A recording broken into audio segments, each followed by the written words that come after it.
Shalom, selamat berjumpa kembali saat ini untuk mendengar dan merenungkan firman Tuhan bersama-sama.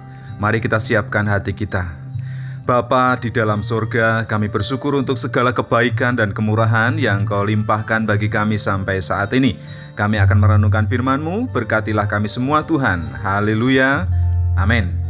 Bapak, Ibu, saudara sekalian yang terkasih dalam Tuhan, mari kita merenungkan firman Tuhan saat ini dengan tema kebenaran dari kitab Mazmur pasal yang ke-25 ayat yang ke-5.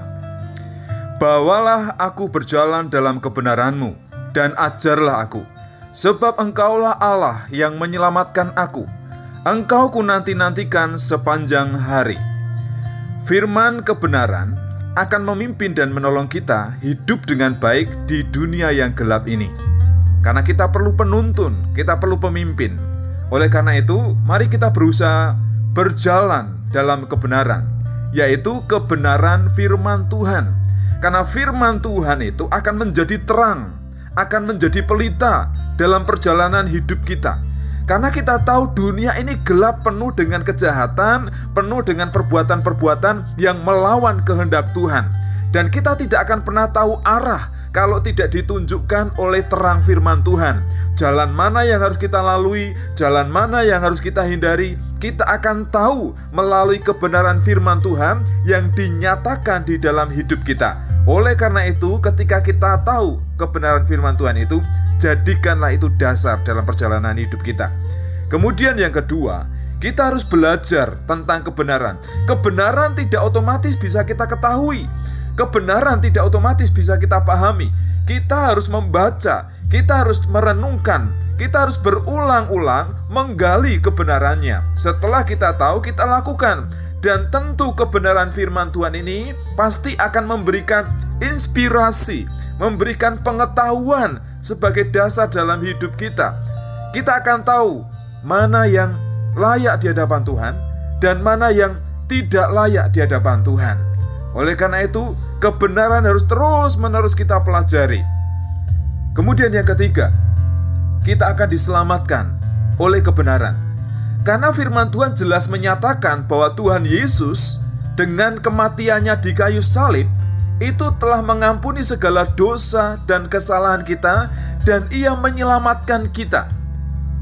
Selain itu, dengan kebenaran firman Tuhan, kita akan menemukan solusi. Kita akan menemukan jalan keluar untuk menolong kita dari setiap persoalan-persoalan yang kita hadapi dalam kehidupan kita ini. Kita akan dituntun, kita akan ditolong. Persoalan-persoalan itu kadang menghimpit kita, menindih kita, menekan kita, dan kita akan menemukan jalan keluar dengan kebenaran firman Tuhan. Oleh karena itu, saudara sekalian yang terkasih dalam Tuhan, hiduplah dalam kebenaran.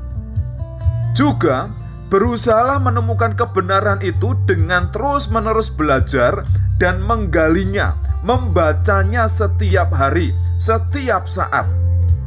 Selain itu yang ketiga, izinkanlah kebenaran itu akhirnya mengubah hidupmu, mengubah pola, sikap, tindakan, perkataan, dan apapun yang kita kerjakan dalam hidup kita pasti akan diubahkan oleh kebenaran itu. Sehingga hidup kita ini lebih berkualitas, hidup kita ini lebih bernilai, hidup kita ini lebih berkenan di hadapan Tuhan. Dan kita juga menjadi saksi bagi kemuliaan nama Tuhan. Belajarlah kebenaran firman Tuhan, karena Ia akan memimpin jalanmu dan menyelamatkan hidupmu. Bapa, kami mengucap syukur atas kebenaran firman Tuhan yang sudah kami dengar saat ini. Kami akan belajar firman Tuhan, kami akan hidup di dalam kebenaran firman Tuhan, sehingga kami menemukan solusi atas setiap persoalan yang kami hadapi di dalam hidup kami ini. Persoalan dalam keluarga kami dan persoalan dimanapun kami berada. Kami akan ditolong oleh kebenaran-kebenaran firman Tuhan itu, karena kami bisa membedakan mana yang baik, mana yang tidak baik, dan kami bisa mengambil langkah yang tepat, langkah yang bijaksana, dan hidup kami akan lebih berkualitas, hidup kami akan lebih bernilai, hidup kami akan lebih berkenan di hadapan Tuhan. Terima kasih Tuhan, berkati setiap orang percaya yang sudah mendengarkan firman Tuhan. Biarlah ini menjadi rema, menjadi kekuatan bagi kami semua. Terima kasih Tuhan Yesus. Haleluya. Amin.